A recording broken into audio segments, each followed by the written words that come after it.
The problem that I had with the front tyre has been resolved. Honda have fitted me a new tyre and that has now disappeared, that issue with the bike going up and down slightly. Plenty of storage inside the bike as standard, and then when you put a back box on, you've got plenty. You don't need any more really. You don't need side panniers or anything, unless of course you intend to be carrying a lot of stuff on the bike. So there she is, she's all ready to go, and we're going to take a run down here following the coast up towards Patong. I'm going to drop onto the main Patak road, go through the back of Kata, Karon and then into Patong, and we'll have a chat once we're underway. So let's get going.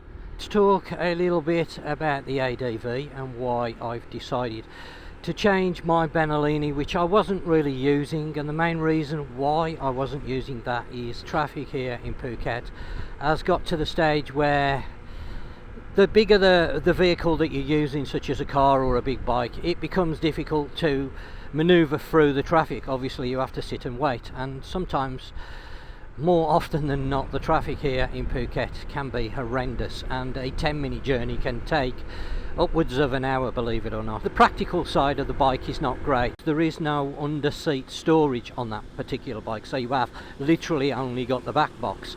And sometimes when there's two of you and you've got two helmets and a bag, obviously the wife always carries a handbag everywhere, so that's got to go in the box, or she's got to hold it. And it's surprising on a daily basis when you're just using a motorbike how impractical bigger bikes are. They're really designed for, you know, maybe a Sunday, go out, have a nice run, take minimal stuff with you, just a helmet and a few small things, and they're okay for that. And the bigger bikes, they're harder to maneuver in traffic. They're also heavy, of course. They're not like, I'm not going to call these scooters, because nowadays, over here in Thailand, they're not recognised as a scooter anyway. Let's get round this because we're going to be here all day. These are classed as motorbikes. Now the word scooter is a foreigner's term for these, and when you talk about scooters you envisage this small little thing that only goes very slowly, and those days are gone. Nowadays these small motorbikes are quite capable of achieving quite high speeds. I mean, this 160cc motorbike can do an easily 100 kilometers an hour, which is 60 miles per hour. And when you think the average person that's riding these are riding them in flip-flops, shorts and a t-shirt, half the time they don't wear a helmet, 60-mile-an-hour accident is going to be a serious thing. So long gone are the days of scooters. These are, as I would call them, and as the Thais call them, motorbikes. They're just a small motorbike. They're very practical because they're easy to ride. The seating position's very comfortable on most of them, not on all. I find the ADV to be an excellent position to ride the bike. The bike feels very stable when it's being used. There's ABS brakes on the newer models now, so they're increased safety, and they do stop very well, but make no mistake about it, they also go quite quick as well and can be dangerous. And this is one of the reasons why we are seeing a lot of accidents here in Phuket, because people underestimate the bike and the ability of the bike. That's really where people go wrong, because they sort of don't have any idea of speed related to where they're riding. Phuket is a very busy residential area, and most areas, parts of Phuket, are built up. There's a lot of traffic, there's a lot of pedestrians, there's a lot of things that can cause an accident no matter how good a rider you think you are.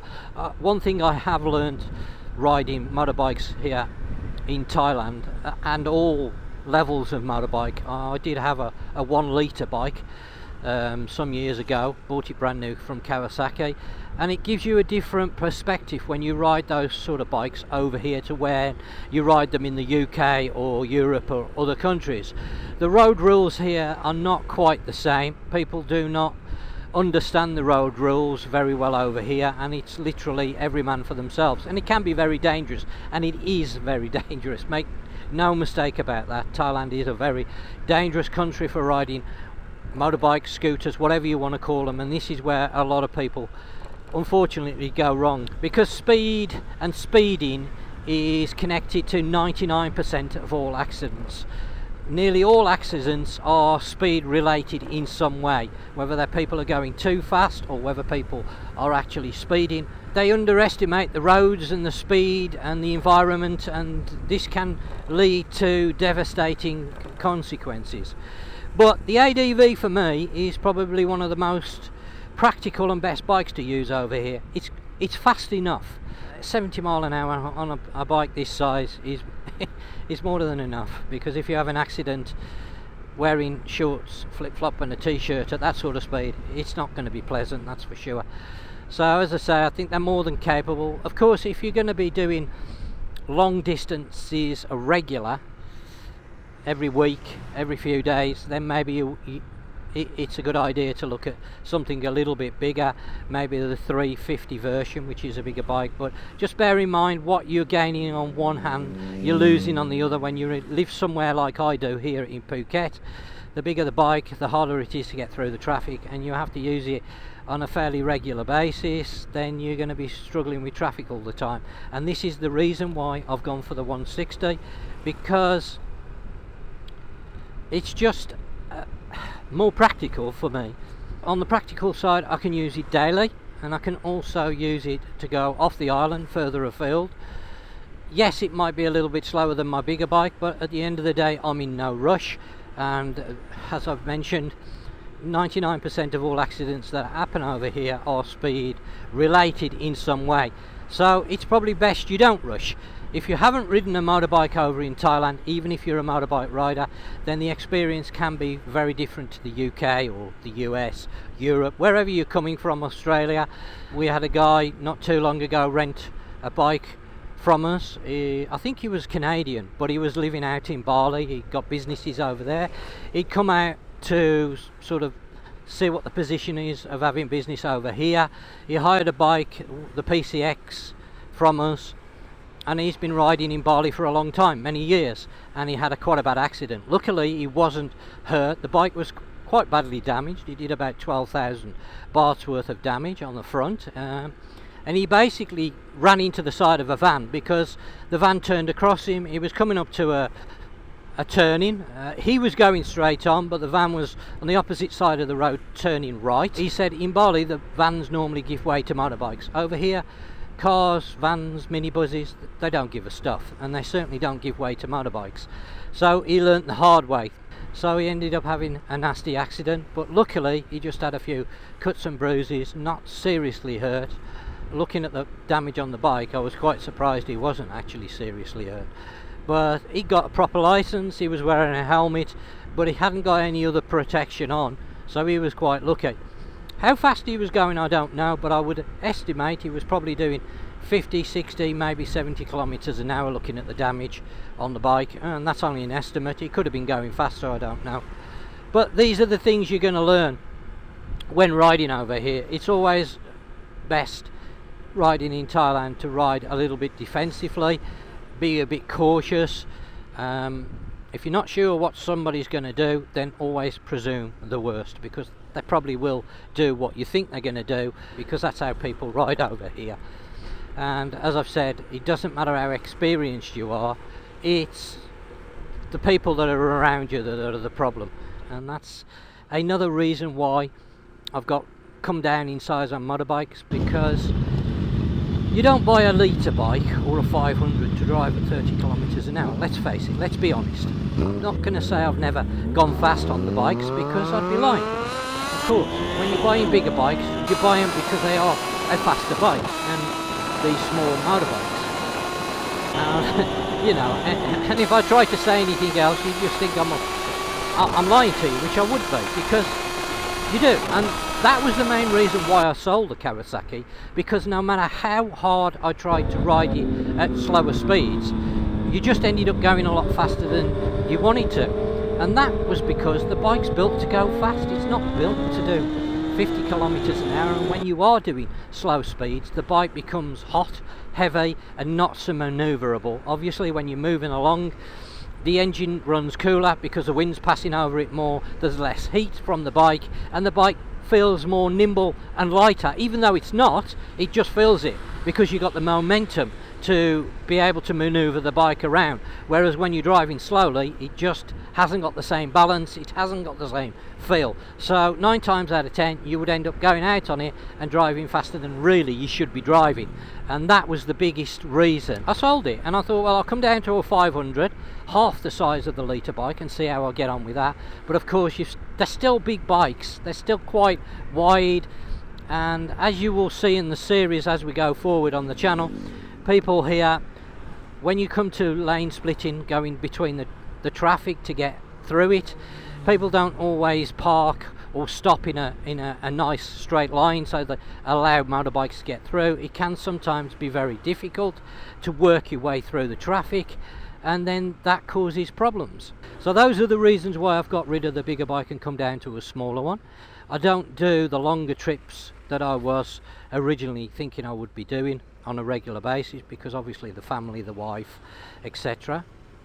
And these bikes are great for not only local stuff, but as I've said, you can comfortably do 200 or 300 kilometers if you're in no rush on these smaller motorbikes, no problem at all. Take your time, they're very comfortable to sit on. I mean, the bigger bikes, your bum starts to go numb after a couple of hours of riding it. You've got to keep stopping. And I noticed for me, as I've got older, my hip on my one side, if I'm sitting in a certain position, I get really bad cramp at the top of my leg and I have to stop. And that was happening not only on the Kawasaki, but that was also happening on the Benelina. So it wasn't the most comfortable riding position for me. Whereas I haven't had it happen on these smaller motorbikes. When I've done Ranong on the PCX, I've not had that problem.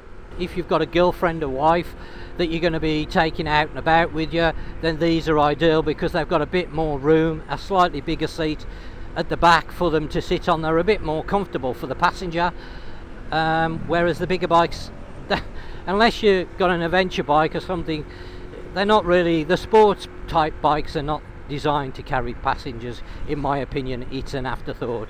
The Kawasaki seat was ridiculous really, and Nat didn't like going on that bike at all. These are all the things that will influence you when you buying a bike over here. If you're thinking of a bike, and you're like me, when you first come out you want a big bike, you want to go off on wild adventures and that, and in your mind it seems great, but when the practical side comes to it, it's not so great, trust me. I've done it, so I know. I loved the bike, it was an absolute beast, but in one way I was glad to get rid of it, because you'd come back from a ride on it and you'd be aching for 2 days, you know, because it really was a hard bike to ride, and it was hard on your body as well, shaking you about all the time. Performance was monstrous on it, it was lethal. It was a really fast bike, and of course I tuned it up as well, made it even go faster. So I just feel that over here the roads are not great for those type of bikes. Some people might disagree with me, and that's fine. You know, if you're younger and you like that type of thing, then great, get on with it, but just be aware of the dangers because they're everywhere. I've done that side of things, and I don't really want to go that fast. I just want to take my time, be able to look at all the scenery, take in the sights in a little bit of comfort, and be able to use the bike on a daily basis rather than just one time a week or once a fortnight or whatever the case may be. Of course, the bigger bikes not so good in the rain, and we do have a period over here in Thailand where it rains a lot. After 20 years of riding motorbikes over here, the best solution if you want a long life is to take your time, because going fast on a high powered motorbike is definitely going to shorten your lifespan, because sooner or later your luck will run out, that's guaranteed. Now, as always, if you haven't already subscribed, do hit that subscribe button, give it a thumbs up, all the normal bump as the YouTubers say. I don't like to say it too often. Of course, comments down below. If you've got anything you want to drop in the comments, please feel free to do so. And that's it. I eat, I ride, I explore. Until next time, I'll see you soon.